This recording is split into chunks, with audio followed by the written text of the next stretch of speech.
Саламатсыздарбы, урматтуу адабият ишкыбыздары. Советтик залкар жазуучу Максим Горкийдин «Эме» романы сунушталат.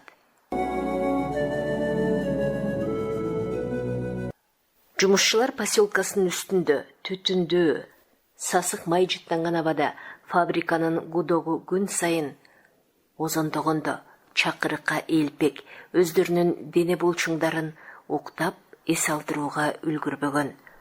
Кабактары бүркөө кишилер куд эле чоочуган таракандардай болушуп, бузургон кичинекей үйлөрүнөн жүгүрүп чыгышаар эле. Алар үрөң бараңдагы суукта таш төшөлбөгөн көчө менен фабриканын бышырган кыштан жасалган бийик клеткаларына келишчү. Фабрика болсо 4 чарчы болуп майланышкан. Ондогон көздөр менен балчык жолду жарык кылып, жумушчуларды камырабаган ишенимдүүлүк менен күтүп туруучу. Баскан жеринен ылайып балчылдоочу. Кырылдаган уйкулуу үндөр чыгып, корсулдаган орой сөгүнүүлөр тынчтыкты бузаар эле. Кишилерди тосуп, башка добуштар, машиналардын оор күркүрөп жатышы, буунун күшүлдөгөн оголчу. Асман мелжиген бийик кара трубалар жоон мамы сыяктанып, поселканын үстүндө кокоюп турар эле. Кечинде күн батып бара жатканда, анын кызыл нурлары үйлөрдүн терезелерин бүлбүлдөнтүп чагылышканда, бышырган кыштан тургузулган фабрика өзүнүн ичинен кишилерди иштетилген шлак сыяктантып чыгарып таштачу. Ыш басып, беттери карала турала болгон адамдар машина майынын кеңил жерди жарган жытын абага таркатып, ачкасынан ырсайган тиштерин жылтыратып, кайрадан көчө менен жөнөшчү. Эми алардын үндөрүнөн көңүлдүүлүк, ал тургай кубанычтуулук туюлат.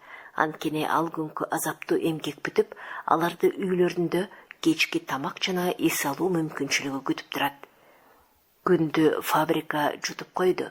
Машиналар кишилердин булчуңдарынын өздөрүнө канча керек болсо, ошончо күчтөрдү соруп алышты. Бир күн белги бетесиз жок болду. Адам өзүнүн мүрзөсүн көздөй дагы бир кадам шилтеди. Бирок ал бет алдынан эс алуунун жыргалын, түтүндүү кабактын кубанычын көрдү дагы ошого ыраазы болду. Майрам күндөрүндө саат 10го чейин укташчу. Андан кийин каадалуу жана үй бүлөлүк кишилер өздөрүнүн жакшы кийимдерин кийишип, намаз окууга жөнөшчү. Жолдо бара жатышканда чиркөөнү этибарга албагандыктары үчүн жаштарды тилдешээр эле. Чиркөөдөн үйлөрүнө кайтып келишип пирог жешчү дагы кайрадан кечке чейин уктоого жатышчу. Көп жылдар бою иштеп чарчагандык, кишилерди аппетиттеринен ажыраткандыктан тамакты батыра жеп ичүү үчүн ичтерин каарылтып, аракты көп ичишээр эле. Кечкисин каалгый басып көчө бойлоп сейилдикке чыгышчу. Галошу барлары кургак болуп турса дагы аны кийип алышчу. Ал эми кол чатыры болгондор күн чайыттай тийип турса дагы аны кармап чыгышчу. Бири-бирине жолукканда фабрика жөнүндө, машиналар жөнүндө кеп салышып, мастерлерди тилдешчү. Жумушка байланыштуу болгон нерселер жөнүндө гана сүйлөшчү жана ойлошчу. Билгелиги жок, начар ойлордун бириндеген учкундары көңүлсүз бир өңчөйлүктө өтүп жаткан күндөрдө араңдан зорго билинчү.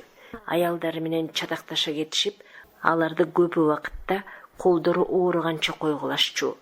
Жаштар тракторлерге отурушчу же улам бириникине кеч өткөрүп, кыяк тартышчу.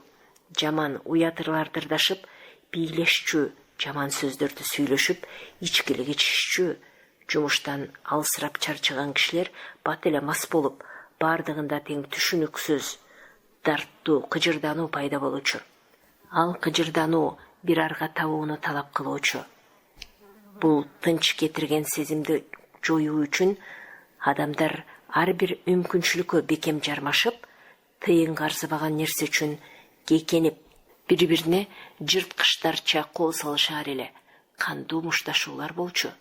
Ал мушташуулар бирөөлөрдү майып кылуу, чанда бир учурларда өлтүрүү менен басылчу. Кишилердин мамилесиндеги такым аңдып кекениш баарыдан көп болучу. Ал дагы булчуңдардын аякпас болуп, алсыраганы өңдөнүп, сөөгө сиңген эски адат эле.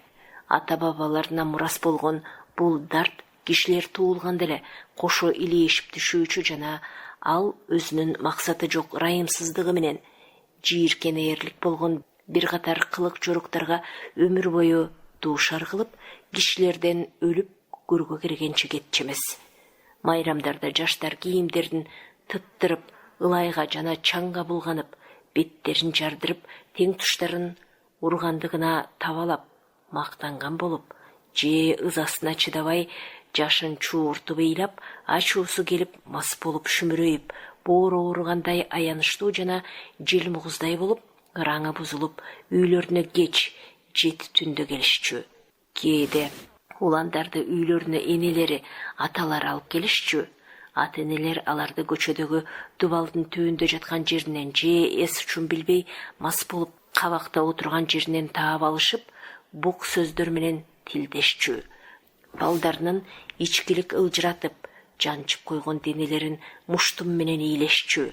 Андан кийин таң заарында кудоктун ачылуу үнү боздоп угулар замат жумушка жөнө деп ойго түшүш үчүн аларды аздыр көптүр кымырып кымтып жаткырып коюшчу.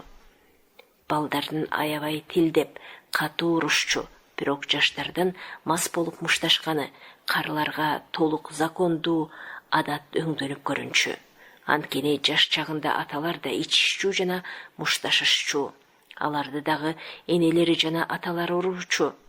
Турмуш ар дайым ошондой болгон.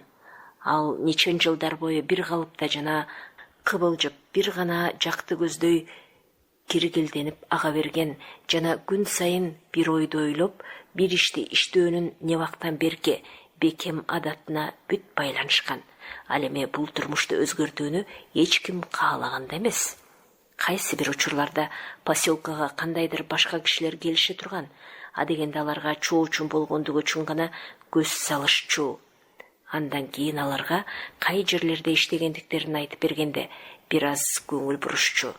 Ошону менен жаңылыгы кетип, аларга көнүп калышчу жана аларды байкабай да калышчу. Алардын айтканынан улам жумушчулардын турмушу бардык жерде бирдей экендиги түшүнүктүү болчу. Эгер андай болсо, эмне жөнүндө сүйлөшүү керек? Бирок алардын кээ бирөөлөрү поселкада угулбаган сөздөрдү айтышчу. Алар менен сөз талашуучу эмес, бирок алардын таң калаарлык сөздөрүн ишенимсиздик менен угушчу. Бул сөздөр кээ бирөөлөрдүн билбестик кыжырлануусун козгоп, кээ бирөөлөрүн жүрөк заада кылуучу, үчүнчүлөрүн кандайдыр ачык эмес бир нерсеге кишендегендиктен бүдөмүк көлөкөсү тынчсыздандыруучу. Ошондуктан керексиз, жолтоо болуп турган жүрөк заадалыкты унутуу үчүн алар ого бетер көп иче башташчу. Чоочун кишинин кадимкидей эместигин байкап, поселкалыктар анын андайлыгын көпкө чейин унутушчу эмес. Жана өздөрүнө окшобогон кишиге курулай эле сактанып мамиле кылышчу. Ал киши турмушка бир нерсе салып жиберчидей болуп, ал нерсе турмуштун оор болсо да тынч мүңкүрөгөн туура агымын бузуп таштачуудай көрүнүп, ошондуктан чын эле коркушчу. Турмуш өздөрүн дайыма бирдей күч менен басмырлаганына кишилер көнүп калышкан жана жакшылык жака карай эч бир өзгөрүүнү күтпөстөн, бардык өзгөрүүлөр эзилүүнү арттырууга гана жардамдашуу деп эсептешер эле. Жаңылыкты айткан кишилердин жанынан поселкалыктар унчукпай кетип калышчу. Ошондо ал кишилер кайрадан дагы бир жакты көздөй кетип жоголушчу. Ал эми фабрикада калганда, эгер поселкалыктардын бирөңчөй массасы менен биригип кете алышпаса, алар четтеп турушчу. Ушундай турмушта 50 жыл чамалуу жашагандан кийин киши өлүп калуучу. Көздөрү кичинекей, кабагы бүркөө, түк баскан слесарь Михаил Власов дагы ошондой турмушта жашачу. Коюу каштардын алдынан көздөрү жылтырап, табалаган түр менен шектенип кароочу. Фабриканын мыкты слесари жана поселканын барып турган балбаны болгон ал начальниктерге орой мамиле кылуучу, ошондуктан кызмат акыны аз ала турган. Майрам сайын бирөөнү токмуктуп коюучу. Элдин баары аны жаман көрүп, андан коркуучу. Аны дагы токмуктоого аракеттенип көрүшкөн, бирок ал аракеттен эч нерсе чыккан эмес. Өзүн көздөй кишилер келе жатышканын көргөндө Власов колдоруна таш, тактай, темир алып, душмандардын келишин күтүп, эки бутту эки жакка талтайтып, унчукпай күтүп тургучу. Анын көздөрүнөн мойнуна чейин кара сакал баскан бети жана жүнү бапсайган колдору баарынын үрөйүн учургучу. Анын көздөрүнөн бөтөнчө коркушчу, кичинекей өткүр көздөрү тиктеген кишинин шилисинен болот бурамадай буралып өтүп кетүүчү. Анын тиктегенин көргөн ким гана болбосун, коркууну билбеген, аюусуз, жан чууга даяр турган жапайы күч алдында тургандыгын сезчү. Кана таркагыла сволочь деп күңгүрөнө турган ал. Анын бети башын каптаган коюу түктүн арасынан чоң сары тиштери жылтырап көрөнөчү. Да аялбай коркушкан кишилер ага чуулдап каяш айтышып тарап кетишчү. Сволочь деп сүйлөнүп, алардын артынан тилдеп калуучу жана көздөрү шибегедей болуп теше карап жалдыроочу. Андан кийин ал башын өйдө кокойтуп алып, алардын аркасынан ээрчей басып, кана кимдин өлгүсү келет деп чакыраар эле. Өлүүнү эч ким каалоочу эмес. Ал аз сүйлөөчү, сволочь, анын сүйгөн сөзү эле. Ошол сөз менен ал фабриканын начальниктерин жана полицияны атоочу. Аялына дагы ошол сөз менен сүйлөнүүчү. Сен сволочь, шымдын айрылып калганын көрбөйсүңбү? Дечү. Өзүнүн баласы Павел 14 жашка чыккан кезде Власов аны чачынан өйдө тартып көтөргүсү келди. Бирок Павел оор балканы колуна алып, "Тийбе мага" деп кесе айтты. "Эмне?" деп сурады атасы.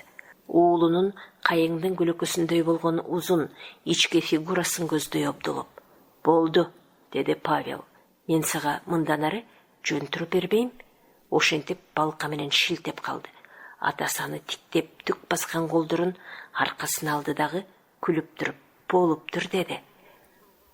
Андан кийин оор улутунуп, "Эх, сен сволочь" деп койду. Ошондон кийин бат эле аялына минтип айтты. "Сени менден акча сурабай жүргүн, сага тамакты Пашка таап берет. Сен тапкандын баарын аракка саласыңбы?" деп суроого батынды аялы. "Ал сенин ишиң эмес, сволочь. Мен ойнош күтүп аламын." Ал ойнош деле күткөн жок. Бирок ошол убакыттан тартып 2 жыл чамасында өзү өлгөнгө чейин уулун байкаган жок жана аны менен сүйлөшкөн да жок. Анын өзүнө окшогон чоң, сапсак жүндүү барак ити бар эле. Ал ити аны күн сайын фабрикага чейин узатып баруучу жана ар күнү кечинде капканын түбүндө күтүп олтуруучу. Майрамдарда Власов кабактарды кыдырып жөнөөчү. Ал кимдидир таап алууну каалагансып, унчукпай басып жүрүүчү, көздөрүн кишилердин беттеринен алуучу эмес. Сапсагай жүндүү узун койругун сүйрөлтүп, ити дагы кечки ээрчип жүрө берүүчү. Алмас бол бүйүнө кайтып келип, кечки тамакты ичүүгө олтуруучу дагы итине өз идишинен тамак берүүчү. Ал итин уруучу да, тилдөөчү да эмес, бирок эч качан эркелетчү да эмес.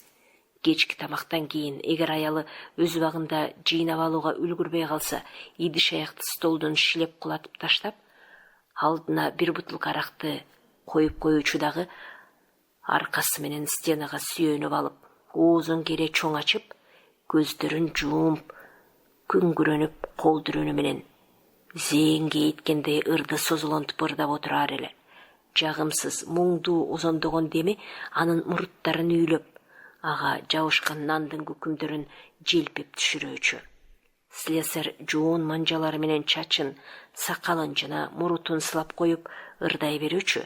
Ырдын сөздөрү кандайдыр түшүнүксүз, созолоңку болуп, обону кышында улуган карышкырдын үнү сыяктанчу. Ырды ал бутылкадагы арак түгөнгөнгө чейин ырдачу. Андан кийин скамейкага кырынан оонап, же башын столго жөлөгөн бойдон уктап калуучу. Ошентип эртең мененки гудокко чейин уктоочу. Ити өзүнүн жанында жатчу. Ал чуркудан өлдү, бүткөн бою бүт карарып кеткен. Ал 5 күнгө чейин таңды таң атканча төшөгүндө ооналактап, көздөрүн бекем жуумп, тиштерин кычыратып жатты. Кээде аялына: "Мышьяк бер, ууктур дей турган. Доктор Михаилдин денесине ысык нерсе басууну буйрду. Бирок операция жасоо зарыл жана аны бүгүн эле ооруканага алып баруу керек деди. Шайтандай болбой жоголчу, мен өлөмүн, сволочь деп киркиреди Михаил. Доктор кеткенден кийин операция жасаткын деп көзүнүн жашын мончуктотуп аялы асыла баштаганда ал муштумун түйүп тап берип: «Мен айыкчуу болсом, сенин шоруң катат» деди. Ал эртең менен гудок жумушка чакырып жаткан минуталарда өлдү. Табытта ооз ачылган бойдон жатты, бирок кабагы ачуулангандай бөркөлүп калган. Аны аялы, уулу, ити фабрикадан куулуп чыккан карган пьянкеч жана ууру Данил Весовщиков жана поселкалык бир нече кайырчылар көмүштү. Аялы үнүн чыгарбай бир аз ыйлады. Павел ыйлаган жок. Поселкалыктар көчөдө табыттын алдынан чыгышкандар токтоло калышып, чокунуу менен бири-бирине анын өлгөнүнө Пелагин шорду жаналы калбай сүйүнгөндүр деп жатышты. Кээ бирлери бул сөздү түзөтүп: ал өлгөн жок, ал ит өлүмү менен өлдү дешти. Табытты көмгөндөн кийин кишилер кетип калышты. Ити болсо ошол жерде калды. Жаңы топурактын үстүнө унчукпастан отуруп, мүрзөнү көпкө чейин жыттакылады. Бир нече күндөн кийин ал итти кимдир бирөө өлтүрүп таштаптыр. Атасы өлгөн 2 жумадан кийин жекшемби күнү Павел Власов үйүнө абдан мас болуп келди. Ал ыргалып үйдүн ооз жак бурчуна келди дагы атасы сыяктанып столду бир муштап энесине: «Тамак» деп кыйкырды. Энеси уулунун жанына басып келип отурду дагы анын башын көкүрөгүн көздөй кысып кучактады. Ал колу менен энесинин ийинин таянып каршылык көрсөтүп жатып: «Апаке, бачым» деп кыйкырды. Анын кетенчиктегенинен токтолуп: «Ал акмагым-ай» деди энеси зээни кейип жана эркелетип. «Тамеки да тартам, мага атамдын трубкасын бер» деп булдуруктады Павел, күрмөөгө келбеген тилин араң кыймылдатып. Ал биринчи жолу ичкен болчу. Арак анын денесин алсыратып таштаган, бирок сезимин жоготкон эмес. Масмынбы деген суроо башынан кетпей турду. Аны энесинин эркелеткени уялтып, муңданган көз карашы кейитти. Ыйлагысы келген эле, бирок бул каалоосун басуу үчүн мурдагысынан бетер мас өңдөнүп көрүнүүгө аракеттенди. Энеси анын терге майланышкан жана чатышкан чачтарын колу менен сылап, акырын гана мындай деди: «Минтөөнүн сага кереги жок эле». Анын кускусу келе баштады. Шаркыратып кускандан кийин энеси аны төшөккө жаткырып, кумсарган чекесин нымдуу сүлгү менен жаап койду. Ал биртке сергий түштү, бирок жаткан жери айланасы дале толкун сыяктанып чайпалып жаткансыйт. Анын кабактары салмактанды. Оозундагы жаман ачуу даамды алуу менен кирпиктеринин арасы аркылуу энесинин жайык бетин карады да: «Мага али эрте көрүнөт. Башкалар ичсе эчтеке болушпайт. Мен ичсем эле жүрөгүмдү айлантат» деп ойлоду. Кандайдыр алыс жактан энесинин жумшак үнү чыкты: «Эгер иче баштасаң, анда сен мени кантип багасың?» Ал көзүн бекем жууп: «Элдин баары эле ичет» деди. Энеси оорулуу тунду. Анын айтканы чын эле. Кишилер көңүл ачуу үчүн кабактан башка жер жок экенин энеси өзү да билүүчү. Бирок ошондо да ал минтип айтты: «А сен ичпегин? Сен үчүн канча керек болсо, ошончону атаң ичкен. Ал мени да абдан жетишээрлик азапка салган. Эми жок дегенде сен энеңе боор орусаң боло, а?» Павел энесинин кейиштүү, жумшак сөздөрүн угуп, атасы тирүү кезинде энеси үйдө байкалбай, унчукпай жүргөнүн жана качан ураар экен деп ар дайым чоочулап жүргөнүн эсине түшүрдү. Атасынын көзүнө көрүнгүсү келбей, ал кийинки мезгилдерде үйүндө көп болчу эмес. Энесинен жатыркап калган. Азыр гана акырындык менен эсине келип, энесине тике карады. Ал узун бойлуу, бир аз бүкүрөйүңкүрөөк эле. Анын денеси көп жумуш кылуудан жана эринин таягынан жанчылган болчу. Табыш чыгарбай жана ар качан бир нерсеге тийип албайын дегенсип капталын кыңырайтып кыймылдоочу. Бырыш басып шишимик тарткан жайык жана сүйрүчө келген бети поселкадагы көпчүлүк аялдардыкындай болуп, кайгылуу түрдөгү күңүрт көздөрү жалтак карап турар эле. Оң кашынын үстүндө терең тагы бар. Ал таканын кашын биртке өйдө тартып туруучу. Оң жак кулагы дагы сол кулагынан өйдөрөөк өңдөнүчү. Ошондуктан кебетеси дайым эле бир нерседен коркуп кулак салып тургандай көрүнчү. Коюу кара чачынын арасынан тал-тал болгон ак чаштар жаркырап көрүнүчү. Анын бүткүл мүнөзү муңайым, кайгылуу, элпек эле. Анын бетинен ылдый жаш акырын чугуруп турду. Ыйлабачы деп акырын сурады уулу. Келе, мага суу берчи. Мен сага муздуу суу алып келип берейин. Бирок ал кайтып келгенче уулу уктап калды. Ал уулунун жанында 1 минутадай турду. Колундагы чөмүчү калтылдап, музу темирге акырын урунуп жатты. Чөмүчтү столго койду дагы унчукпастан икондордун алдына чөгөлөп отура кетти. Мас турмуштун табышы терезенин айнектери аркылуу угулуп жатты. Күзүндөгү караңгы жана нымдуу түндө кыяктын үндөрү чыйкылдап, кимдир бирөө кыйкырып ырдап, кимдир бирөө ыплас сөздөр менен сөгүндү. Мушакат тартып ачууланган, чарчаган аялдардын үндөрү угулуп жатты. Власовдардын кичинекей үйүндө турмуш мурункуга караганда жайыраак, тынчыраак жана поселкалыктардын баарысынан бир кыйла башкачараак өтүп жатты. Алардын үйү поселканын четинде, саздака түшө берген жердеги бийик эмес, бирок тигилдей дөңдө эле. Үйдүн 3/4 ашкана ээлөөчү, андан жука тосмо менен тосулган бөлмөчөдө энеси жата турган. Калган 3/2 бөлүгү 2 терезелүү 4 чарчы бөлмө. Анын бурчунда Павелдин кровати, ооз жагында стол жана 2 чоң скамейка туруучу. Бир нече орундук, ич кийим салгыч комод. Анын үстүндө турган кичине күзгү. Көйнөк кече салган сандык, стенада иленген саат жана бурчтагы 2 икона, бардык дүнүйөсү мына ушул эле. Павел жаш жигитке керектүүлөрдүн бардыгын күттү.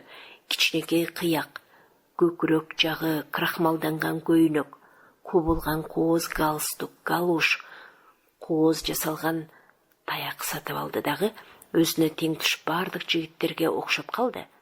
Кечелерге барып жүрүп, кадриль жана полька бийлерин бийлөөнү үйрөнүп алды. Майрамдар сайын үйүнө ичип келе турган болду. Жана арактан ар дайым абдан жабыр тартты.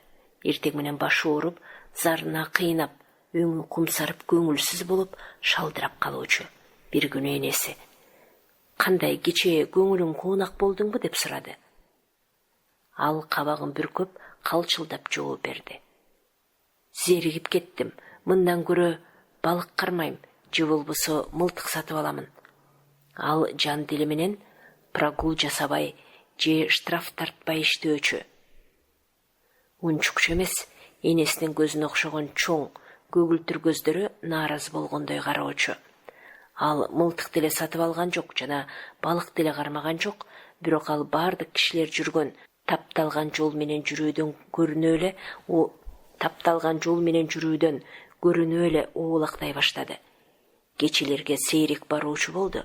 Ошондой болсо дагы майрамдар сайын кайдадыр кетип калып жүрдү, бирок мас болбой соо эле келүүчү болду. Жан дили менен байкап жүргөн энеси уулунун карарыңкы өңү сүрдүүрөөк, көз карашы олуттуу болуп баратканын жана эриндери таң калгандай болуп, бири-бирине бекем кысылып калганын көрдү. Ал унчукпастан кимдир бирөөгө ачуусу келгенсип, же аны бир оору ичинен өйүп жаткан сыяктанды. Мурдага жолдоштору келе турган, эми аны үйүнөн жолуктура алышпагандыктан алар келгенде да коюшту. Уулу фабрикадагы жаштарга окшобой баратканына энеси кубана баштады. Бирок уулу турмуштун караңгы агымынан башка бир жакты көздөй, ыкылас коюп жана каадаланып сүзүп бара жаткандыгын байкаганда, бул абал анын оюна түшүнүксүз сезимин туудурду. Сенин балким бир жериң ооруп турбасын, Павлуша? Деп суроочу кээде. Жок, мен соо элемин, дечи ал. Сен эң эле арыксың, деп улутунду энеси. Ал үйгө китеп алып келип, аларды билгизбей окууга аракеттенчү болду. Окуп болгондон кийин кайдадыр катып коюп жүрдү. Кээде китептерден бирдемелерди айрым кагазга көчүрүп алып, аны дагы катып коюучу болду. Алар аз сүйлөшүүчү жана бири-бирин аз көрүшчү. Эртең менен ал унчукпай отуруп чай ичет дагы жумушка кетет. Түштө тамакка келип, столдо отурганда аз гана сүйлөшөт дагы, Павел кайрадан кечке чейин жоголот. Кечинде жакшылап жуунуп, тамак ичип алуучу дагы андан кийин өз китептерин көпкө чейин окуйт. Майрам күндөрдө эртең менен эле кетип, түн ичинде кеч келет. Анын шаарга барып, анда театрда болоорун энеси билчү. Бирок шаардан ага эч ким келчү эмес. Убакыт өткөн сайын энеге уулу улам аз сүйлөп келаткандай өңдөнчү. Ошону менен бирге ал уулу кандайдыр бир түшүнүксүз жаңы сөздөрдү аралаштырып сүйлөгөнүн, башынан адат болгон одоно жана чоркок сөздөрү болсо калып бара жатканын дагы байкоочу болду. Анын жүрүш-турушунда киши байкагыдай көп майда нерселер пайда болду. Ал кооздон ууну таштап, денесинин жана кийиминин тазалыгы жөнүндө көбүрөөк камжый баштады. Шамдагай болуп кетти жана тыш кебетеси жөнөкөй, мамилеси жумшак боло баштап, энесинин көңүлүн бурду жана тынчын кетирди. Энесине мамиле кылышында дагы жаңы бир нерселер пайда болду. Кээде ал үйдүн ичин шыпырып, майрамдарда өз төшөгүн өзү жыйнап, энесине көп түйшүк келтирбөөгө умтула баштады. Поселкада башка эч ким антчы эмес. Бир күнү ал сүрөт алып келип, стенага илип койду. Анда сүйлөшкөн 3 киши бир жакты көздөй шыпылдап жана сергек басып бара жатышкан эле. Бул кайра тирелген Христос Эмауска бара жатат, деп түшүндүрдү Павел. Сүрөт энесине жакты, бирок ал Христостуго урматтап жатат, чиркөөгө барбаган эмнеси деп ойлоду. Павелге жыгач уста жолдошу сулуулап жасап берген полкада китептер улам көбөйө берди. Үйдүн ичи жакшынакай көрүнүп калды. Ал энесин сиз деп сүйлөөчү жана апаке деп айтуучу, бирок кээде чоочугандай энесин эркелете да кетчү. Сен эне чоочубагынбай болгур, мен үйгө кеч келемин деп айтчу. Минткенде ал жакшы көрүп, уулунун сөзүнөн кандайдыр бир олуттуу жана кыйын нерсени сезгендей болор эле. Бирок анын тынчсызданышы өскөндөн өсө берди. Барган сайын түшүнүктүү боло албастан кандайдыр бир бөлөкчү нерсе болоорун сезип, эненин жүрөгү улам катуу өйкөлө берди. Кээде эне уулуна нааразы болуп, элдин баары эле кадимки кишилердей жүрөт, бул болсо кечилге окшойт, мүнөзү эң эле оор басырык, анын жашына туура келбейт деп ойлоно баштады. Кээде ал, балким ал бир кыз таап алгандыр деп ойлоноор эле. Бирок кыз менен илешип жүрүү акча талап кылат да. Ал болсо өзүнүн иштеп тапкан акчасын бүт дээрлик энесине берет. Ошентип жумалар, айлар кете берди. Улам өсө берген түшүнүксүз ой жана коркунуч басып, тымызын өткөн таң каларлык турмуштун 2 жылы билинбей эле өтүп кетти. Бир күнү кечки тамактан кийин Павел терезесинин пардасын түшүрүп бурчка отурду дагы темир лампаны стенага башынын тушунан өйдө илип коюп китеп окуй баштады. Энеси идиш аякты жыйнап ашканадан чыгып, акырын анын жанына келди. Ал башын көтөрүп, эмне келдиң дегенсип энесин тиктеди. Эчтеме эмес, Паша, мен жөн эле деп шашып айтты дагы уялганынан каштарын серпкен бойдон чыгып кетти. Бирок ашкананын ортосунда кантсем дегендей ойго батып, былк этпей 1 минутадай тургандан кийин колдорун таза жууду дагы кайрадан уулунун үстүнө барды. Сурамакчымын, деди ал акырын. Сен ар дайым эле эмнени окуп каласың? Ал китепти бүктөп койду. Отурчу, апаке. Энеси шылкыя тартып, анын жанына отурду да жана боюн түзөдү. Маанилүү бир нерсе айтаарлыгын күтүп кулагын салды. Энесин карабай туруп, жай гана эмнегедир өтө сурданган түрдө Павел минтип айтты. Мен тыюу салынган китептерди окуп жүрөм. ал китептерди окууга тыюу салынат. Неге дегенде ал китептер жумушчулардын, биздердин турмушубуз жөнүндөгү чындыкты сүйлөйт. Ал китептер билгизбей, жашыруун басылат. Эгер аларды менден таап алышса, мени түрмөгө отургузушат. Мен чындыкты билүүнү каалагандыгым үчүн түрмөгө камашат. Түшүндүңбү? Жүрөк аптыгып, эненин деми кысыла түштү. Көзүн алайтып уулун тиктеп калды. Уулу жат өңдөнүп көрүндү. Анын үнү башкача, төмөн бир жерден жоон жана катуу чыккансыды. Ал ичке табигый жумшак муруттарын сылагылады жана кызык түрдө көзүн аңтарылтып буруш жакты карады. Уулунан эне коркуп кетти, бирок ага боору дагы ооруду. Эмне үчүн сен минтесиң, Паша, деди эне. Ал башын көтөрүп, энесин карады дагы акырын жай жооп берди. Чындыкты билгим келет. Анын үнү акырын, бирок кайраттуу чыгып, көздөрү кетенчиктей карады. Уулу өз башын ачык эмес жана коркунучтуу нерсеге түбөлүк кириптер кылып алгандыгын эненин жүрөгү сезди. Ага турмушта эмнеден болсо дагы качып кутулууга мүмкүн эместей көрүнүп кетти. Моюн суна берүүгө көнүп калган бул жерден ал муң жана кайгы баскан жүрөгүнөн айтууга сөз таба албай, акырын ыйлап жиберди. Ыйлаба, деди Павел. Акырын добуш менен жана эркелетип, энесине болсо анткени коштошуп жаткандай туюлду. Ойлоп көрчү, биз кандай турмушта жашап жатабыз. Сен 40 жашка келдиң, бирок жаракчылык көрдүңбү? Атам сени урчу эле. Мен эми түшүндүм. Ал өз кайгысынын, өз турмушунун кайгысынын өчүн сенин жонуңдан алчу тура. Кайгы ичин бук кылып, анын кайдан чыкканын билчү эмес экен. Ал 30 жыл иштептир фабрикага, бүт бойдон 2 корпуска батып турганда эле иштей баштаган экен. Азыр корпустар 7 болду. Уулунун айткандарын ал коркуп бүткөн бою дүркүрөп ынтаасын коюп укту. Уулунун көздөрү татынакай болуп балбылдап турду. Көкүрөгү менен столго өбөктөп алып, ал энесине жакындап жылды дагы өзү түшүнгөн чындык жөнүндөгү биринчи сөздү энесинин көз жаштуу бетин эң жакындан тиктеп туруп сүйлөдү. Жаштыктын күчүнө жана билимине сыймыктанып, ошол билимдерине ченемсиз ынанган окуучудай кызуулук менен ал өзүнө белгилүү болгондор жөнүндө сүйлөдү. Анын сөздөрү энеси үчүн эмес, көбүнчө өзүн сынап көрүү үчүн айтылгандай болду. Кээде ал сөз таба албай токтой калганда, бет алдынан энесинин кайгы баскан кебетесин көрүп отурду. Анын жаш баскан жакшынакай көздөрү жылтырап, корккондой, түшүнбөгөн түрдө карап жатты.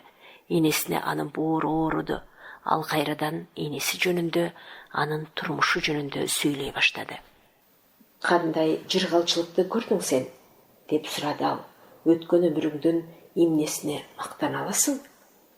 Ал угуп жана кандайдыр бир жаңы, өзүнө белгисиз каңырыкты түтөткүдөй жана сүйүнүчтүү нерсени сезүү менен кейиштүү түрдө башын ийкеп отурду. Бул сезим анын жүрөгүн акырын эркелеткенсиди. Өзү жөнүндө, өзүнүн турмушу жөнүндө мындай сөздөрдү ал биринчи жолу укту жана бул сөздөр анын алда качан уктап калган бүдөмүк сезимин ойготуп, турмушка бүдөмүк нааразычылыгынын өчкөн сезимин, жаш кезиндеги эсин жана сезимин акырындап тутантты. Турмуш жөнүндө ал курбулаш аялдар менен сүйлөшүп, бардык нерселерди кеп кылышчу, бирок баары тең, ал өзү да датын айтып гана тим болушчу. Турмуш эмне үчүн мынчалык оор жана кыйын экендигин эч ким түшүндүрө алчу эмес. Азыр болсо анын алдында өз уулу отурат. Анын көздөрү, өңү, айткандары билдирип тургандардын бардыгы энесинин көргөн күнүн туура билип, анын тарткан азабы жөнүндө сүйлөп, ага боору ооруган уулуна эненин сыймыктануу сезимин толуктап, жүрөгүн эйлертти. Энелер даяшпайт, муну ал билүүчү. Аялдардын турмушу жөнүндө уулу айткандардын бардыгы кейиштүү, өзүнө белгилүү чындык болчу. Башта кулак укпаган мээримдүү сөздөр эненин ичин уламдан улам жылытып, чаташкан сезимдер анын ичин уйгу туйгу кылды. Сен эмне кылмакчы болосуң деп сурады ал, уулунун сөзүн бөлүп. Үйрөнмөкчүмүн, андан кийин башкаларды үйрөтмөкчүмүн. Биз жумушчулар үйрөнүшүбүз керек. Биз үчүн турмуш эмнеден улам мынчалык оор экендигин билүүгө, түшүнүүгө тийишпиз. Уулунун сумсайып караган көгүлтүр көздөрүнүн азыр ушунчалык жумшак жана мээримдүү карагандыгын көрүү энеге сүйкүмдүү болду. Беттеринин бырыштарынан жаш кете элек болгону менен ыраазы болгонсуп, анын эринине күлүмсүрөө белгиси кирди. Турмуштун кайгысын ушунчолук жакшы билип турган уулу үчүн ал сыймыктана жаздаган сезим дагы туулду. Бирок ал уулунун жаштыгы жөнүндө жана уулу бардык кишилерден башкача сүйлөгөндүгү, жалпы эл үчүн, өзү үчүн да көнүмүш болуп калган турмуш менен анын чырдашмакчы болгондугу жөнүндө унута алган жок. Уулуна минтип айткысы келди. Садагың болоюн, сенин колуңдан эмне келет? Бирок ал бир аз жат өңдөнгөнү менен да акылдуу болуп көрүнгөн уулун таңыркап, жакшы көрүп карап отурушуна өзү жолтоо болуудан коркту. Павел энесинин эрди жылмайганын, көңүлүн коюп, сүймөнчүк менен караганын көрдү. Өзүнүн чындык сөзүн түшүнүүгө ал энесин мажбур кылгандай болду жана жаш көөдөнү көтөрүлүп, сөздөрдүн күчү менен өз боюна ынангандыгын күчөттү. Делебеси кызыган, ал бир туруп күлмүңдөп сүйлөп жатты. Кээде анын сөздөрүнөн ызырынгандык байкалып турду. Энеси анын бакылдаган катуу сөздөрүн укканда селттей түшүп, башын чайкап коюп отурду дагы. Ушундайбы, Паша? Ушундай, деп ал кайрат менен катуу жооп берди. Элге жакшылыкты каалап, эл ичине чындыкты тараткан кишилер жөнүндө турмуштун душмандары аларды ошонусу менен айбан сыяктантып, кармап алышып, түрмөгө салгандыгын, каторгага жибергендигин энесине айтып берди. Мен андай кишилерди көрдүм деп кызып сүйлөдү Павел. Алар жер жүзүндөгү жакшы кишилер. Ал кишилер эненин жүрөгүнө коркунуч туудурду. Ал уулунан ушундайбы деп кайрадан сурагысы келди. Бирок батын алган жок. Өзүнө түшүнүксүз, уулун өзү үчүн ошончолук коркунучтуу сүйлөөгө жана ойлоого үйрөткөн кишилер жөнүндөгү сөздөрдү илээген бойдон угуп отурду. Акырында ал уулуна минтип айтты. Таң атып жарык кирээрине аз калды. Жатып уктап алсаң болот?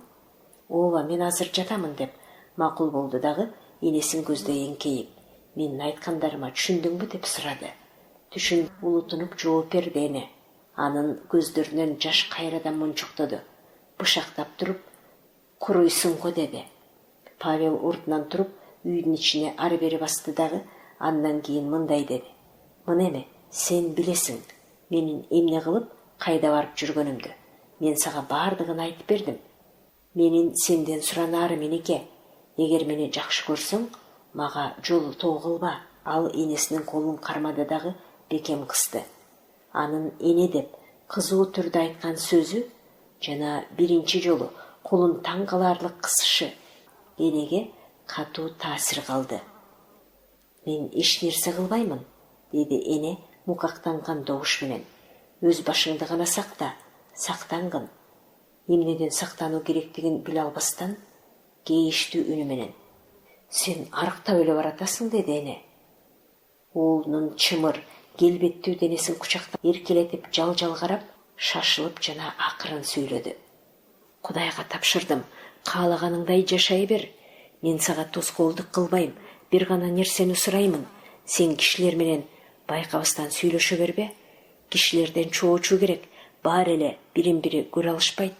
Ач көз күнүчүл болушат. Баарынын издегени жамандык. Айыбын ачып, жамандыгын көрсөтө баштасаң, өзүңдү жек көрүп түбүңө жетишет. Кейиштүү сөздөрдү угуп, уулу босогодо турду. Энеси сөзүн бүтүргөндө күлүмсүрөп мындай деди. Ырас, кишилер жаман, бирок мен жер жүзүндө чындык бар экендигин билгенимден кийин кишилер жакшы боло баштады. Ал кайрадан күлүмсүрөдү дагы сөзүн улантты. Эмне үчүн андайча болгонума өзүм дагы түшүнбөймүн. Бала кезимде баарынан тең коркчу элем.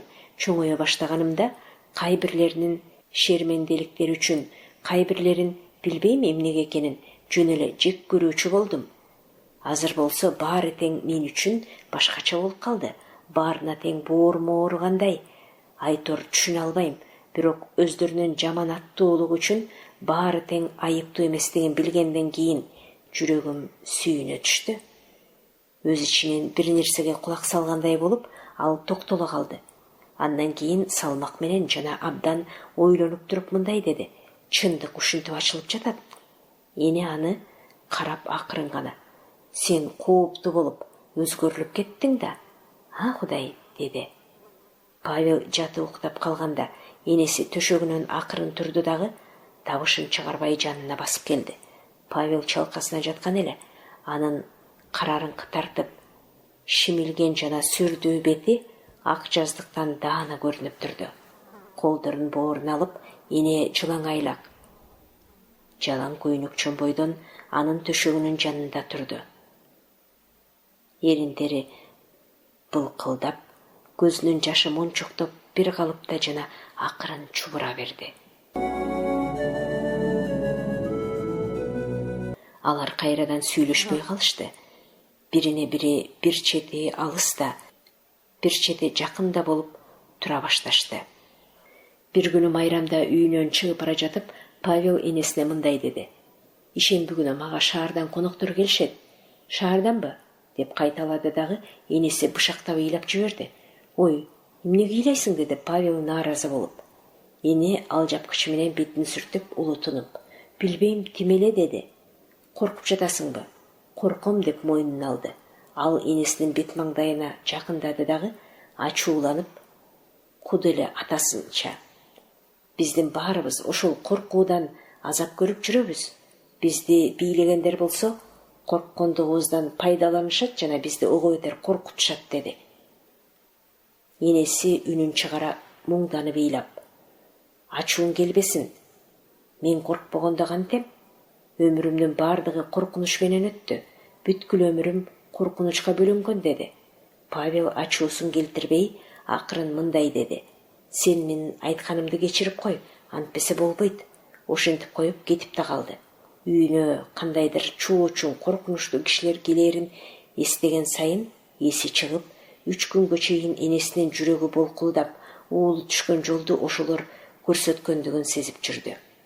Ишемби күнү кечинде Павел фабрикадан келип жуунду дагы, кийимин которуп кийип, бир жака кетип баратып, энесин карабай туруп: келип калышса айтып кой, мени азыр эле кайра келем. Анан коркпогон бай болгур, деди. Эне шалдайган бойдон скамейкага отура кетти. Уулу кабагын чытып энесин карады да: же балким сен бир жака бара турасыңбы, деди. Мындай сунуш энени таарантты. Кетпейм дегендей башын чайкап: жок, эмне үчүн кетмегилем, деди. Ноябрдын акыры болчу. Тоңголок жерге күндүз майда мөндүр сыяктуу кар жааган эле. Ошондуктан кетип бара жаткан уулунун басканынын кырчылдаганы угулуп турду. Кастык менен бирөөнү аңдыгансып, терезенин айнектеринен караңгы былк этпей каптап калды. Кандайдыр кызык кийинген, ырайы суук кишилер аңдып, эки жактарын каранып коюп, караңгыда туш-туш тараптарынан үйдү көздөй акырын келе жаткандай көрүндү энеге. Мына кимдир бирөө үйдү айланып, колдору менен дубалды сыйпалап жүргөндөй болду. Ышкырыктын үнү угула баштады. Тынчтыкта ышкырык созолонуп ичке, муңдуу жана уккулуктуу чыкты. Ойлонгонсуп, түнкү боштукта туш-тушка жайылды. Эмненидир издегенсип жакындап келе жатты. Бирок ошол замат эле дубалдын жыгачына сайылып калгансып, терезенин түбүнө келгенде жок болду. Ооз күйдөн кимдиндир басканы угулду. Эне силктей түшүп, кашын серпе эшик жакты карады дагы ордунан турду. Эшикти ачты. Адегенде үйдүн ичине саксайган чоң тумактуу баш сынулду. Андан кийин эңкейген узун дене акырын жылып кирди. Боюн түзөттү дагы, шашпастан оң колун көтөрүп, табышын чыгара дем алып, жоон коңур үн менен: саламатсызбы, деди. Эне унчукпастан башын ийкеди. Павел үйдө жокпу? Кирген киши жүндүү териден жасалган чоң күрмөсүн акырын чечип, бир бутун өйдө көтөрдү. Тумагы менен өтүгүнүн кырын кагып таштады. Андан кийин экинчи бутун дагы ошентип тумагын бурчка ыргытып койду дагы узун буттары менен теңселе басып бөлмөгө кирди. Орундукка келип бекемдигин текшергендей карап көрдү дагы отургандан кийин оозун колу менен каптап алып эстеди. Анын башы тегиз жумуру жана чачы текши кылынып кыскалынган, жаактарынын сакалы кырылган, узун муруттары салаңдап турат. Көгүлжүм тартып тостойгон чоң көздөрү менен үйдүн ичин айланата карап көрдү дагы ал бир бутун экинчи буттун үстүнө учкаштырып орундукта чайып алган калыбында. Бул өзүңүздөрдүн үйбү же акы төлөп турасыңарбы деди. Анын маңдайында отурган эне акы төлөп отурабыз деди. Начар эле үй экен деди ал. Паша азыр келет, сиз күтө туруңуз деп акырын өтүнүч кылды эле. Күтүп жатпаймынбы деп жай айтты узун киши. Анын токтоолугу, жумшак үнү жана өңүндөй жөнөкөйлүгү эненин көңүлүн жайлантты. Киши аны жалтанбай, жакшы саналыш түрдө карады.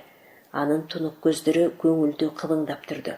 Буттары узун, колдогой, жалпы түзүлүшүндө кандайдыр бир тамашакөйлүктүн жана өзүнө имире тартаарлыктын түрү бар эле.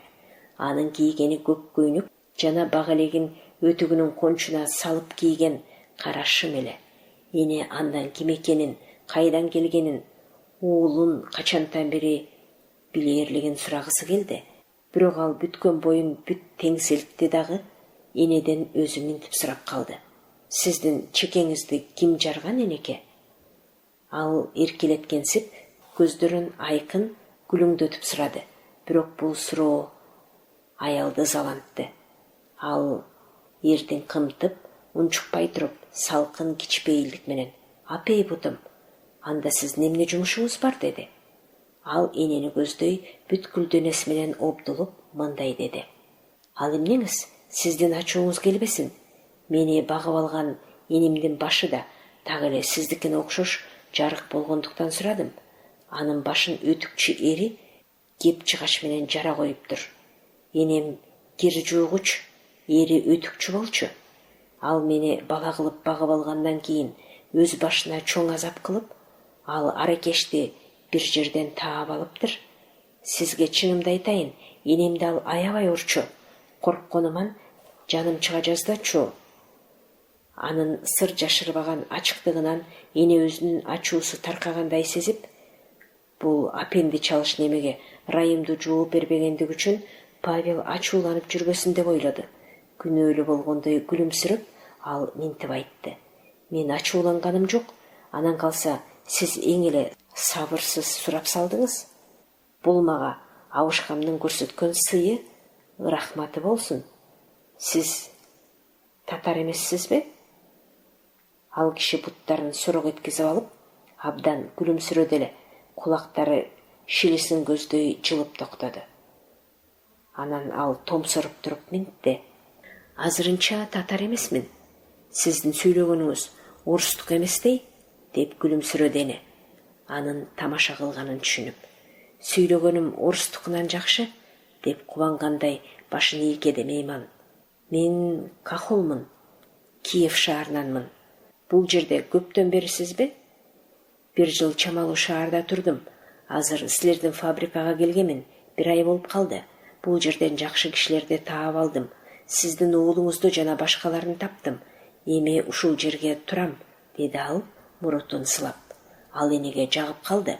Уулу жөрөндөгү, анын сөздөрү үчүн колунан келишинче жакшылык кылууну каалап: "Балким чай ичкиңиз келгендир" деп сунуш кылды. "Эмне үчүн? Мен жалгыз эле конок боло бермек элем" деп айтты ал ийиндерин көтөрүп. "Баардыгы чогулгандан кийин анан сыйлаңыз." Ал эненин коркунучун эсине салды. "Баардыгы эле ушундай болушка эле" деп эңседи эне. Ооз күйдөн кайрадан табыш чыгып, эшик тез ачылды. Эне кайрадан турду. Бирок аны таң калтырып, чарчы бойлуу, бет көрүнүшү дыйкандардыкындай жөнөкөй, жоон кылып өргөн сары чачтуу кыз ашканага кирди. Ал үнүн акырын чыгарып: "Мен кечиккеним жокпу?" деп сурады. "Жок, кайдан?" деди Кахол үйдөн обдулуп карап. "Жөө келдиңби?" Албетте, сиз Павел Михайловичтин энесисизби? Саламатсызбы? Менин атым Наташа. Атаңыздын аты боюнчачы? Васильевна. Өзүңүздүкүчү? Пелагея Ниловна. Мына эми тааныш болуп калдык. Ооба, деди эне. Кичине улутунуп жана күлүмсүрөп кызды карап. Кахол кыздын чечинишине жардам берип жатып, суукпу деп сурады. Тышта абдан суук, шамал. Анын үнү шаңкылдак, ачык, оозу кичинекей. Турмушта өзү тоголок жаш кыз эле. Чечингенден кийин ал сууктан кызарып кеткен колдору менен кызарган беттерин катуу шалады дагы, ботинкаларынын такалары менен тактайды катуу тарсылдатып, бөлмө жака тез өттү. Галошу жок экен го деп ойлоду эне. Чын эле, деп созуп айтты кыз. Калтырап үшүдүм мен, пай. Азыр мен силерге самоор коюп бере коеюн. Азыр, деп шашылды эне ашканага кетип жатып. Энеге бул кыз не вактан бери тааныштай жана аны боорукерлиги менен жакшы көрө тургандай көрүндү. Өзүнчө жылмайып, ал бөлмөдөгү сүйлөшүүлөргө кулак салды. Сиздин эмне сабырыңыз суз, находка, деп сурады кыз. Жөн эле, деп айтты Кахол акырын. Жесир аялдын көздөрү жакшы экен, менин энемдики да ушундай болуп жүрбөсүн деп ойлонуп кетиптирмин. Мен энем жөнүндө көп ойлоном десеңиз, энем мага дайым эле тирөөңдөнүп сезилет. Сиз өлгөн деп айттыңыз беле? Ал багып алган энем. Мен төрөгөн энем жөнүндө айтып жатам. Мага ал Киевде бир жерде кайыр сурап жүргөндөй жана арак иче тургандай мас болуп алган полицейскилер аны бетке койгулап жаткандай көрүнөт. Сен ныкыласың анык туура турбайбы? Деп ойлоду дагы улутунуп койду эне. Наташа эмне жөнүндөдүр кызуу жана акырын сүйлөдү. Кахолдун бийик үнү кайрадан угулду. О, сиз али жашсыз, жолдош. Башыңыз быша элек. Төрөө кыйын, кишини жакшылыкка үйрөтүү андан да кыйыныраак. Көрчү муну, деди эне өз ичинде жана Кахолду бир нерсе деп эркелеткиси келди. Бирок эшик шашылбай ачылып, карган ууру Данилдин уулу, бүткүл поселкага белгилүү жеке мерес Николай Весовщиков кирди. Ал кабагын бүркөп ардайым кишилерден уулактап кетүүчү. Ошон үчүн аны шылдың кылышчу. Эне таң калып, андан минтип сурады. Сен эмне келдиң, Николай? Ал жаз алаканы менен сөөктөрү томпойгон бетин сылады дагы амандашпастан. Павел үйдөбү? Деп күңк этти. Жок. Ал үй жакты карап ичкери кирди да. Амансыздарбы, жолдоштор, деди. Ушулбу, деп эне ичинен жаман көрүп койду. Бирок Наташа кубанып жана жароокерленип колун берип жатканын көрүп айран калды. Андан кийин жаш эле балдар деп айткыдай дагы эки жигит келди. Анын бирин эне тааныды. Ал фабриканын эски жумушчусу Сезовдун жээни, бети чуштугуй, маңдайы жазы жана чаштары тармал Федор эле. Чаштарын жаткыра тараган жана оор басырык экинчиси энеге тааныш эмес болчу, бирок ал да эне үчүн коркунучтуу эмес эле. Акырында Павел жана аны менен кошо эки жаш киши келишти. Эне аларды билүүчү, экөө тең фабрикадагылардан эле. Жадыраган түрү менен уулу ага минтип айтты. Самоор койдуң беле? Мына, рахмат. Балким арак сатып алып келе коесуңбу? Деп сунуш кылды эне. Эмне үчүн анткенин өзү да түшүнө албай жана негедир уулуна кандайча алкыш айтууну биле албай. Жок, анын артык кылат, деди Павел энесин карап күлүмсүрөп. Тамашалап чоочутуу үчүн жийин алыштын коркунучтуулугун уулум калп эле көбөйтүп айткан экен го деп ойлоп калды эне.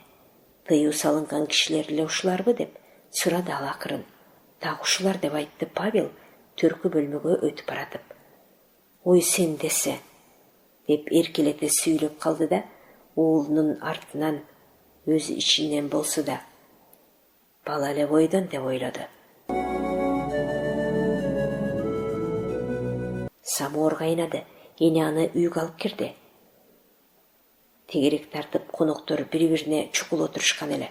Наташа болсо колуна китеп алып бурчта лампанын түбүндө отурган болчу. Эмнеден улам кишилер мындай жаман турмушта экенин түшүнүү үчүн деп айтып жатты Наташа. Жана алар өздөрү эмнеден улам жамандыгын деп кошумчалады Хохол. Ошол кандайча жашай баштагандыгын көрүү керек.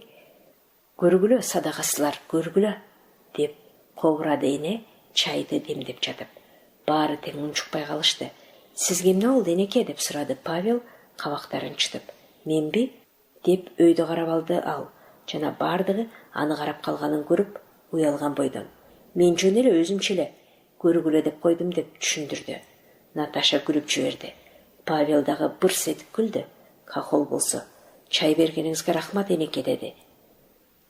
Ич элек жатып эле рахмат айтасыңар да, деди ал жана уулун карап. Мен жолтоо болгонум жокко, деди. Жоопту Наташа берди. Сиз үй ээсисиз да конокторго жолтоо болмок белеңиз, деди дагы таарынган жаш балага окшоп. Энекеси, мага чайды батыраак берип коюңузчу, калчылдап отурам. Буттарым абдан үшүп кетти, деди. Азыр деп шашылып калды эне. Бир чайчыны чай ичип алып, Наташа катуу улутунду. Чаштарын ийининен арта салып таштап, тышы сары сүрөттөрү бар китепти окуй баштады. Эне идиштерди шалдыратпоого аракеттенип, чай куюп берип жатты жана кыздын салмак менен окуган сөздөрүн угуп отурду. Бийик үн самоордун зыңылдаган ичке үнүнө кошулуп, үңкүрлөрдө жашаган жана жырткыч айбандарды таш менен уруп өлтүрүп алган кишилер жөнүндө айтылган сөздөр үйдүн ичинде кооз лентага окшош чубалып чыгып жатты. Ал жомок окшош эле, ошондуктан эне бир нече жолу уулун карап, бул тарыхтын тыюу салгыдай эмнеси бар деп сурагысы келди. Бирок ал окуп жатканды угуудан бат эле чарчап кетип, уулуна жана башкаларына билгизбей конокторду алдыртан карай баштады. Павел Наташа менен катар отурду. Ал баарынан тең сулуураак болчу. Ылдыйын кийип алып китепти окуп жаткан Наташа жаагына түшүп кетип турган чаштарын улам оңдоп коюп отурду. Угуп отургандарды жылмайып карап коюп, башын ийкеп жана үнүн акырындатып, китепке карабастан өз оюнан бир нерселерди айтып жатты. Хохол өзүнүн кең көөдөнү менен столдун бурчун баса жатып алып, муруттарынын чыйралткан учларын көрүүгө аракеттенип, кыйшайып карап отурду. Колдору менен санын таянып алып, весовщиков орундукта жыгаштан бетер какайып отурду. Каштары жок, эриндери жука болгон анын чаар беттери маскага окшоп былк эткен да жок. Жүлжүйгөн көздөрүн эрмебестен ал самоордун жаркыраган жезинен көрүнүп турган өз бетин кадала тиктеп, дем албагандай болуп отурду. Окуп бергенди угуп отуруп, кичинекей Федя китептеги сөздөрдү өз ичинен кайталап жаткандай, эриндерин табышсыз кыбыратып жатты. Анын жолдошу болсо чыканактарын тизелерине такап, жаактарын таянып коюп, ойлонуп жаткандай күлүмсүрөп отурду. Павел менен келген жигиттердин бирөөнүн өңү сыйрык сары, чаштары тармал, көгүлтүр көзү күлүңдөк болчу. Ал бир нерсе деп айткысы келгендей болуп, чыдамсыздык менен козголуп, обдулуп коюп отурду. Чолок кылып алдырган кызгылт сары чаштуу экинчиси алаканы менен башын сылап, жертиктеп отурду. Анын бети көрүнгөн жок, үйдүн ичи кандайчадыр өзүнчө жакшы болчу.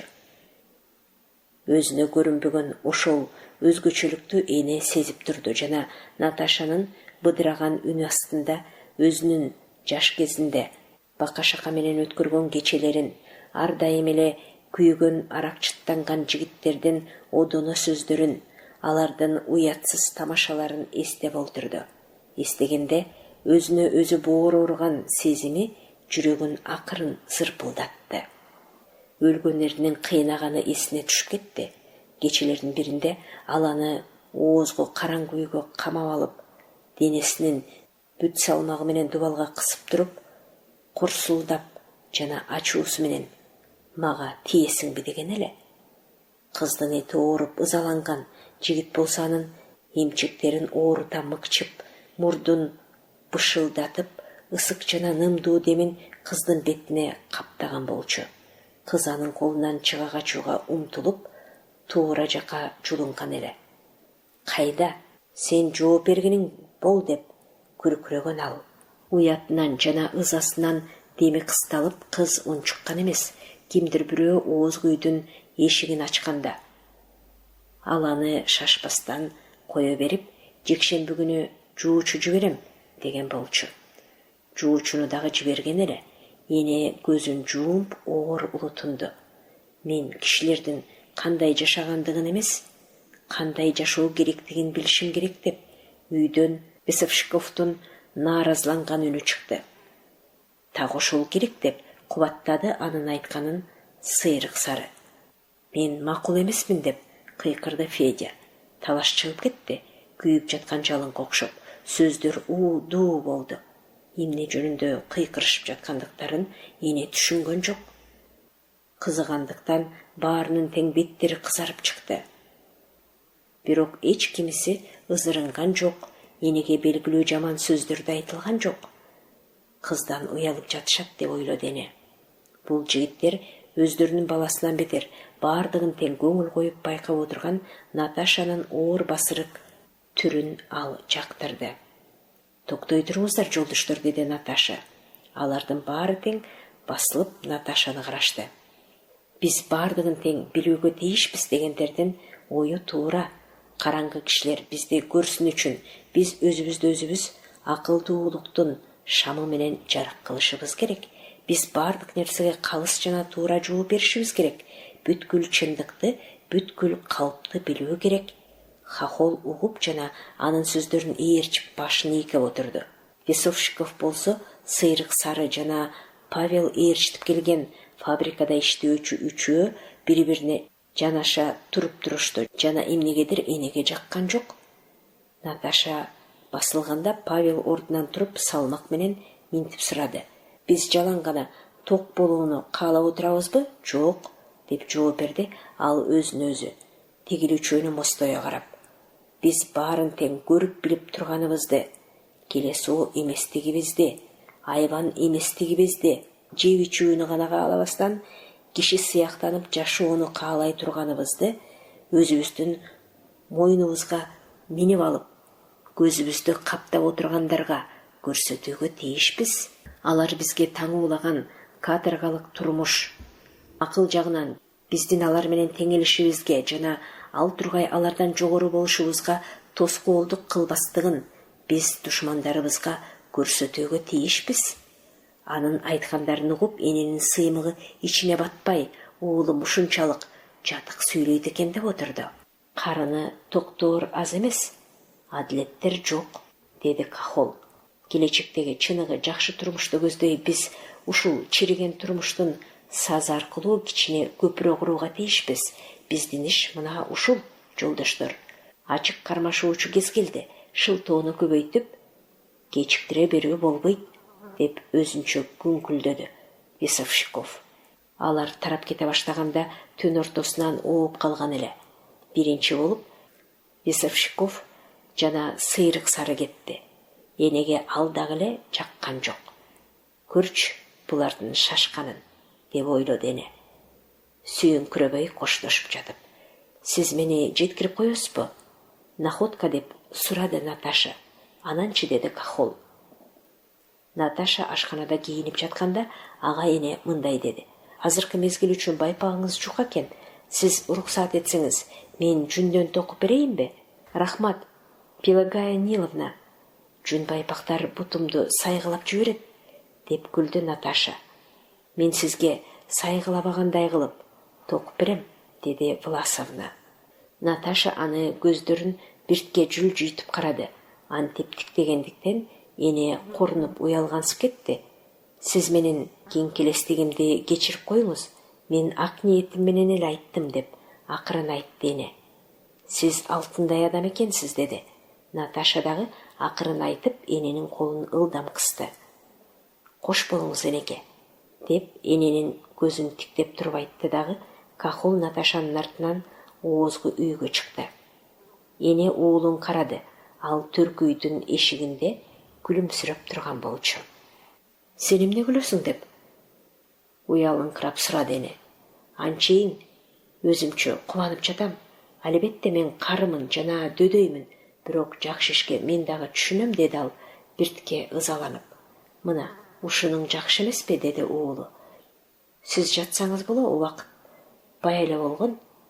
Азыр жатам, көңүлү ыраазы болуп, ал тургай кубангандай толкундоодон бүткөн бою тердеп, столдун айланасында чебелектөө менен эне идиштерин жыйнай баштады. Баары тең ошончолук жакшы экендигине жана отуруш тынч бүткөндүгүнө ал кубанычта болду. Сен жакшы кылыптырсың, Павлуша, деди ал. Кахол абдан сүйкүмдүү экен, кыз да кандай акылдуу, ал ким? Окутуучу, деп кыскайтты Павел үйдүн ичинде ары бери басып туруп. Ошондой бечара, кийими начар, эң эле жупун экен. Суук тийип ооруп калуу кыйын дейсиңби? Анын ата-энеси кайда? Москвада, деди да. Павел энесинин бет маңдайына токтоп калып, муздойгон түрү менен акырын сүйлөй баштады. Мына карачы, анын атасы бай, темир сатып соода кылат, бир нече үйү бар. Кызы ушул жолго түшүп кеткендиги үчүн ал аны кууп жиберген. Ал бардар жерде тарбияланган кыз. Эмне десе ошонун баарын алып берип, аны эрке багышкан. Азыр эми 7 чакырым жерге түн ичинде жалгыз жөө кетет. Буга эне айран калды. Ал үйдүн орто ченинде тикесинен туруп таңыркап, кашын кыймылдатты дагы унчукпай уулун карап туруп. Шаарга барабы? Деп акырын сурады. Шаарга барат. Пай, коркпойбу? Коркпогон ошо да, деп күлдү Павел. Ал эмнеси? Мында эле конуп алса болот го. Мени менен жатып албайт беле? Ылайыгы жок. Эртең менен аны бул жерден көрүп коюшары мүмкүн. Анын бизге кереги жок. Эне ойго батып, терезеден карап, акырын минтип сурады. Түшүнө албайм мен, Паша. Мында коркоорлук, тыюу салгыда эмне бар? Жаман эч нерсе деле жок го я. Эне бул айтканына өзү ишенген жок. Уулунан ал чын деген жоопту ууну каалады. Уулу шашпай, анын көзүн карап туруп, ишенимдүү түрдө минтип айтты. Жаман эчтеке жок. Ошондой болсо да, биздин баарыбызды тең түрмө күтүп турат. Сен так ошондой деп билип кой. Эненин колдору селттей түштү. Буулган үнү менен ал минтти. Балким, Кудай жалгап койсо, эптеп бир амалы табылар. Жок, деди уулу мээримдүү түрдө. Мен сени алдай албаймын, табылбайт. Павел күлүмсүрөдү дагы. Талыкшыдың го, жат үндөн тынч чык, деди. Жалгыз калып, эне терезеге келди дагы, анын түбүнө туруп алып, көчөнү карады. Терезенин тышы суук жана мунарак болчу. Кичинекей жымжырт үйлөрдүн төбөсүнөн карды учуруп, дубалга келип тийип, шамал уюлгуп, шашылып, бир нерсе деп шыбырашкансып, жерге түшүп жаткан кургак карларды чаңызгытып, көчө ылдый кууп жаткан болчу. Иисус Христос, бизди өзүң жалгай көр, деп шыбырады эне. Каңырыгы түтөдү. Уулу жай ишенимдүү түрдө айткан кайгынын болушун күткөндүк, бүткөн боюн жетим көпөлөк окшотуп, кызганычтуу дирилдетти. Анын көз алдына кар баскан, милтиреген талаа элестеди. Суук жана ызылдаган борошо аралаш уйгу-туйгу шамал жүрүп турат. Кыздын кичинекей күңүрт карааны калкылдап, талаанын так ортосунда жалгыз кетип бара жатат. Шамал анын буттарынын тегерегине уюлгуп, юбкасын көтөрүп желпинтет. Кардын тикенек кыпындарын анын бетине чачат. Басуу кыйын, кичинекей буттары карга тыгылат. Суук жана коркунучтуу болуп турат. Мунарык баскан талаадагы күзгү шамал селкилдетип ойногон бир тал чөпкө окшоп, кыз алды жагын көздөй өбөктөдү. Анын оң жагында сазда капкара стенага окшоп токой турат. Андагы ичке жылаңач кайыңдар жана байдиректер кайгыргандай шуулдашат. Кайдадыр ыраакта, алды жакта шаардын уттуру мунарыктап бүлбүлдөйт. Кудай, өзүң ырайым кыл деп шыбырады эне, чоочуганынан силттей түшүп. Жипке тизилген теспенин мончогуна окшоп, жумаларга, айларга айланып, күндөр биринин артынан бири жылт этип өтүп жатты. Ар бир ишемби сайын Павелге жолдоштору келип жүрүштү. Ар бир жыйналыш жөлөнгөн узун шаттынын баскычы болуп, кишилерди акырын өйдө көтөрүү менен ал шаты кайдадыр алыска алып кетип бараткансыды. Жаңы кишилер пайда болду. Власовдардын кичинекей үйү тар жана капа боло баштады. Үшүп, чарчап, бирок ар дайым өтө көңүлдүү жана шамдагай болуп Наташа келүүчү эле. Энага байпакты окуп берип, кичинекей буттарына өзү кийгизип койду. Наташа дегенде күлдү. Андан кийин тып токтой калып, ойлоно кетти дагы акырын минтип айтты. Менин няням бар эле, ал дагы таң калгыдай сонун киши болчу. Кандай кызык, Пелагея Ниловна, жумушчу эл ушундай кыйын, ушундай кайгылуу турмушта жашаса дагы, колу жетиштүүлөргө караганда боорукер, колунан келишинче жакшылыкты көп кылат. Ошентип, ал өзүнөн эң алыс бир жакты көрсөтүп колун булгады. Сиз ушундай экенсиз, деди Власова. Ата-энеңизден жана баарынан ажыраптырсыз. Ал өз оюндагысын айтып бүтүрүүнү биле алган жок. Наташанын бетин карап, эмне үчүндүр аны алкагысы келгендигин сезип, улутунган бойдон токтоп калды. Эне кыздын алдында жерде отурду. Наташа башын ийкеп коюп, күлүмсүрөп ойлонуп отурду. Ата-энеден ажырап дейсизби? Деди ал. Бул эч нерсе эмес. Менин атам абдан орой, бир тууганым дагы орой жана аракеч. Улуу эжем таалайсыз, өзүнөн көп улуу кишиге турмушка чыккан, эң бай, зериктирип жиберүүчү, ач көз неме. Апамдай аймын, сизге окшоп, ал дагы бой көтөрбөйт. Чычкандан бетер абдан кичинекей жана чычкан өңдөнүп, тез жүрөт, жана эмнеден болсо дагы коркот. Кээде аны көрсөм деп аябай эңсейм. Ал да бечарай деп кейип, башын чайкады эне. Кыз башын ылдам өйдө көтөрдү жана бир нерсени түртүп жаткансып колун шилтеди. О жок, кээде ушунчалык кубанып, ушунчалык таалай элүүлүктү сезем, деди ал. Анын бети кумсарып, көгүлтүр көздөрү ачык жуудурады. Колдору менен энени ийиндерин таянып, ал салмактуу үнү менен жай жана ишенимдүү кылып мындай деди. Эгерде сиз билсеңиз, эгерде биздин кандай зор иш кылып жатканыбызды сиз түшүнсөңүз, кандай сонун болор эле. Өкүнүү өңдөнгөн бир нерсе Власованын жүрөгүн өйүдү. Жерден өйдө туруп, ал наалып сүйлөдү. Аны түшүнүүгө мен эми карбадымбы, кат тааныбайм. Павел барган сайын бат эле көп сүйлөп, ар дайым кызуу талашуучу болду жана арыктап кетти. Энеге ал Наташа менен сүйлөшкөндө же аны караганда анын сүрдүү көз карашы жумшак тартып, кылгыра тургандай, үнү мээримдүү чыгуучудай жана ал өзү бүт бойдон карапайым болчудай өңдөнүп сезилүүчү болду. Кудай берегүр деп ойлоочу жана ошентип жылмайып калуучу эне.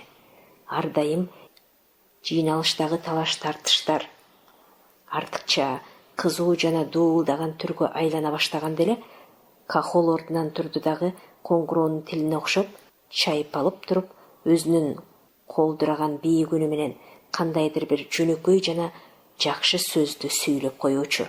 Ошондо баардыгы тең басылып жана сабырланып калышаар эле. Кабагын бүркөп алып, Весовщиков баарын тең дайыма кайдыгер бир жака шаштыруучу. Ал жана Самойлов деген бир сыйрык сары талаш тартыштын баарын биринчи болуп башташчу. Башы топтомолок, шакар менен жуунгандай ак кирпиктүү Иван Букин алардын айтканына макул болор эле. Жылмакай жана таза жүргөн Яков Сомов аз акырын салмак менен сүйлөчү. Ал жазы маңдай.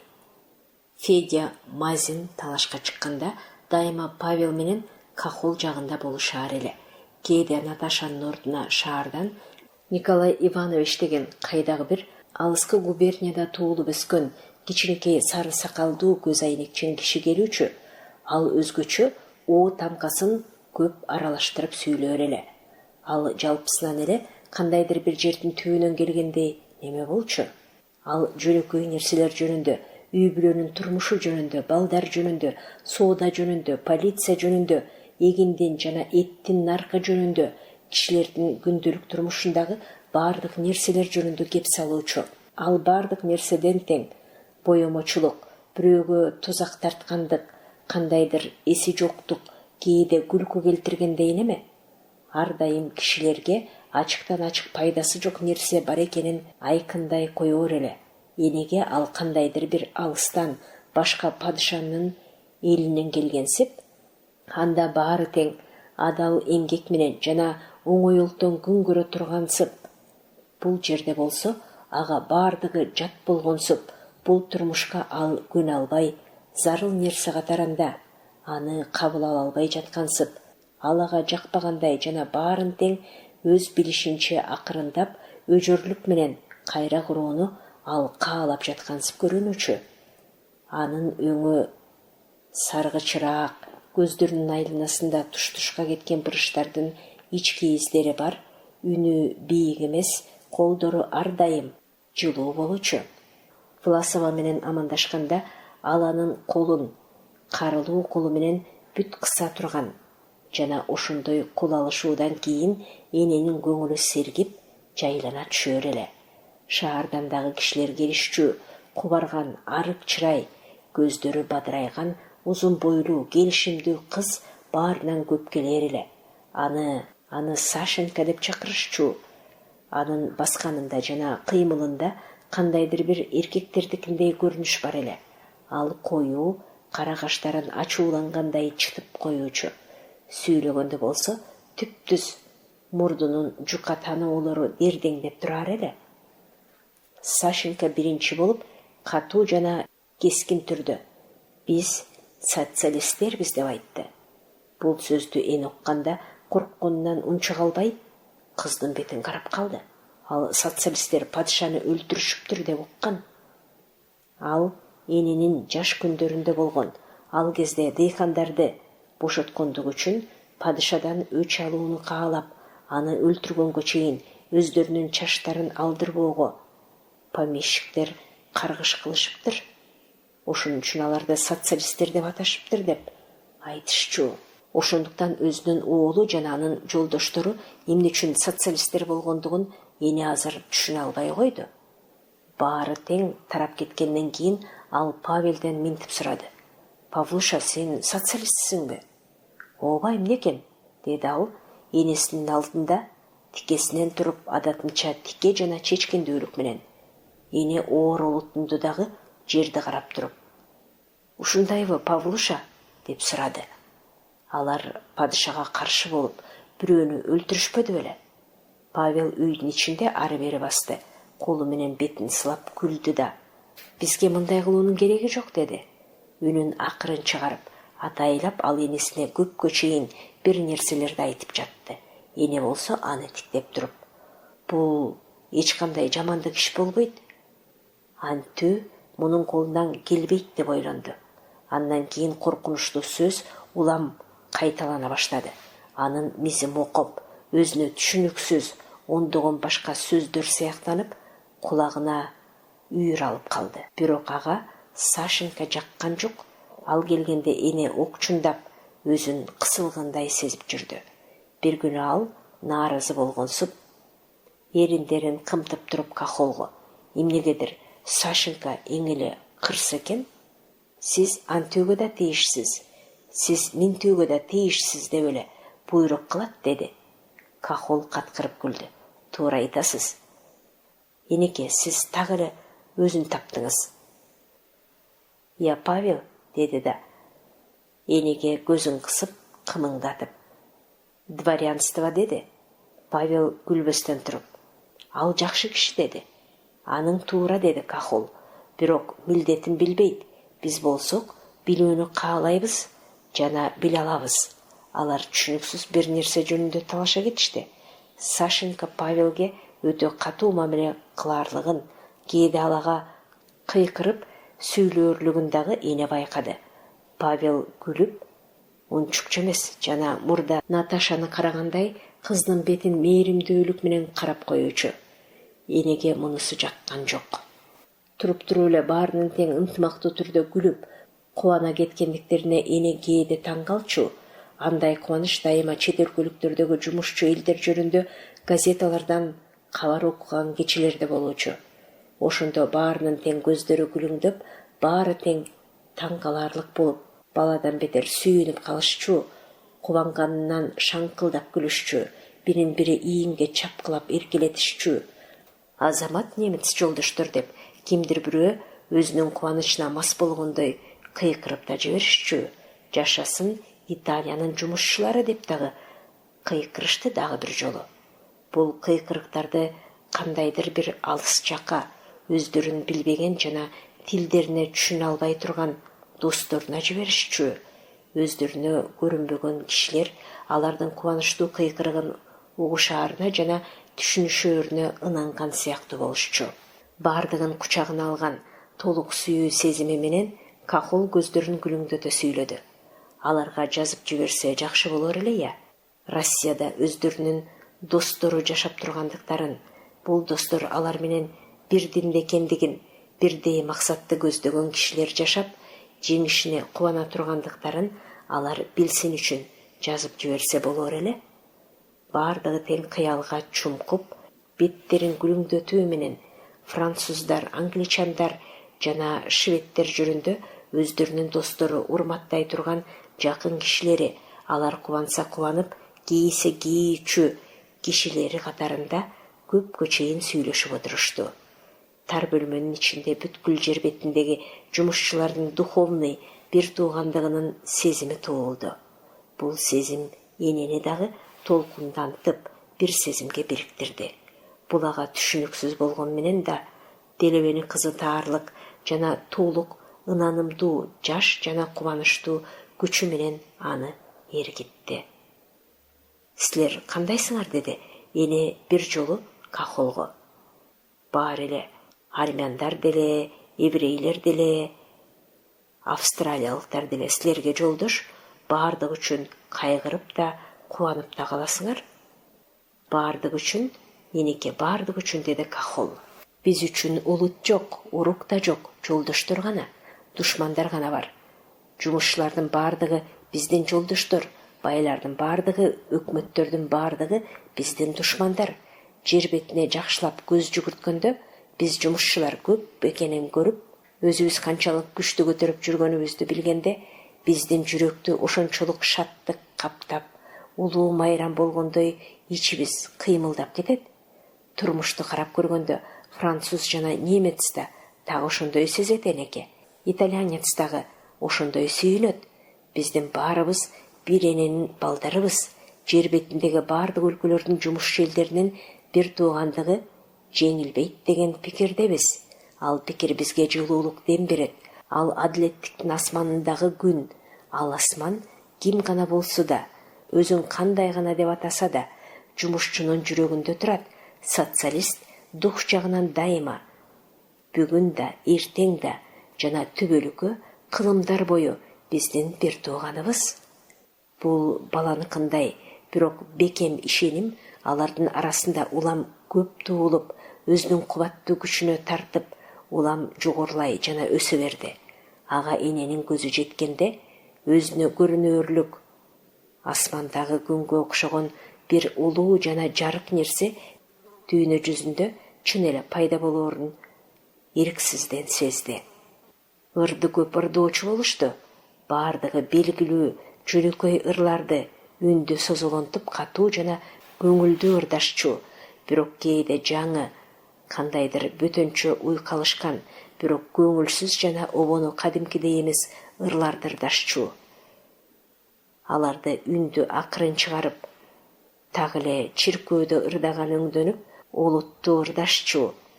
Ырдагандардын беттери кум саруучу, алоолончу, шаңкылдап чыккан сөздөрүнөн чоң күч сезилчү. Жаңырлардын бирөө аялды өзгөчө тынчсыздандырды жана толкундантты. Жокчулук мөгдөтүп, коркунуч баскан, өз башына ээ эмес жана ындын өчкөн, азап тартуунун тар, караңгы жолунда жалгыз адашып жүргөн жана ыза көргөн байкуш жандын көкүрөгүндөгүдөй муң зар бул ырдан угулчу эмес, эркиндикти бүдөмүк эңсеп, кайраттуу азаматчылыктын кыйкырышын чакыруучу, жамандыкты да, жакшылыкты дагы айырмалабастан иш иштөөгө даяр болуучу күчтүн зериккендиктен күркүрөшү да ал ырдан сезилчү эмес. Анда бардыгын кыйратууга жарамдуу жана бир нерсе түзүүгө алы келбеген кек алуунун жана ызалыктын караңгы сезими жок болуучу. Ал ырдан эски кулчулук дүйнөдөн эч нерсе угулчу эмес. Анын кескин сөздөрү жана сүрдүү обону энеге жакчу эмес, бирок сөздөр менен обонду ээрчиген бир зор нерсе бар эле. Ал нерсе өзүнүн күчү менен ырдын үнүн да, сөздөрүн да басып кетүүчү жана ой жеткисип бир нерсени жүрөккө сездирип туруучу. Ошол нерсени эне жаштардын өңдөрүнөн, көздөрүнөн көрүүчү, алардын жүрөктөрүнөн сезүүчү жана сөз менен үнгө сыйбаган ырдын күчүнө багынбастан, ар дайым аны бөтөнчө көңүл коюп, башка бардык ырларга караганда өтө терең тынчсыздануу менен угуучу.